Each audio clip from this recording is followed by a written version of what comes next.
Hello दोस्तों, आज हम मुगल साम्राज्य के दिलचस्प इतिहास के बारे में जानेंगे।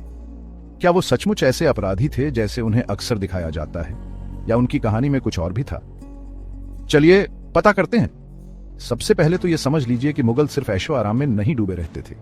उन्होंने ताजमहल, लाल किला और बुलंद दरवाजा जैसी शानदार इमारतें बनवाई। ये अद्भुत स्मारक आज भी भारत की समृद्ध विरासत के प्रतीक हैं। लेकिन उसी समय यूरोप में क्या हो रहा था? वहां वैज्ञानिक और औद्योगिक क्रांति अपने चरम पर थी, जबकि यहां भारत में बहुत से हिंदू राजा अपने महल और हरम बनाने में लगे हुए थे। अक्सर आपस में ही लड़ते रहते थे। दरअसल इन राजाओं के शासनकाल में भारत की सीमाएं कमजोर हो गई थी, जिससे विदेशी आक्रमणकारियों के लिए रास्ता खुल गया था। तब आए अलाउद्दीन खिलजी। उन्होंने मंगोलों से भारत की रक्षा की, देश की सीमाओं को मजबूत किया और यह सुनिश्चित किया कि कोई भी मुगल साम्राज्य को चुनौती देने की हिम्मत न कर सके।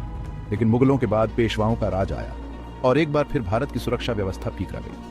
इसी का फायदा उठाकर अंग्रेजों ने यहाँ अपना शासन स्थापित कर लिया। अब एक पेचीदा सवाल यह है, अगर मुगलों ने भारत को लूटा तो वो सारा खजाना गया कहाँ? सच्चाई यह है कि वो इसी धरती पर रहे, प्यार किया और आखिरकार यहीं दफन हो गए। वो धन दौलत लेकर कहीं भागे नहीं। उन्होंने भव्य परियोजनाओं में निवेश किया और अपनी जिंदगी इसी सरजमियों पर जी भर के जी। हाँ, आर्थिक शोषण के एलिगेशन जरूर लगते रहे हैं। तीर्थ यात्रा पर कर, मुख्य रूप से हिंदुओं से रेवेन्यू वसूली और व्यक्तिगत विलासिता पर अत्यधिक खर्च, ये वास्तविक मुद्दे थे, लेकिन इन्हें व्यापक परिप्रेक्ष्य में देखने की जरूरत है। मुगल साम्राज्य की समृद्धि कर संग्रह, व्यापार और विजय की एक जटिल प्रणाली पर आधारित थी। प्रसिद्ध मुगल बादशाहों के अपने अपने शौक थे। जैसे जहांगीर को जवाहरात से प्रेम था, शाहजहां को भव्य वास्तुकला का शौक था और अकबर एक कुशल प्रशासक थे। उनकी विरासत ग्रैंडता और विवादों का मिश्रण है। तो दोस्तों, मुगल इतिहास एक बहुआयामी गाथा है। पूरी तस्वीर समझने के लिए इसके सकारात्मक और नकारात्मक दोनों पहलुओं को समझना जरूरी है। अगली बार तक जिज्ञासु बने रहें और सवाल पूछते रहें। जय हिंद।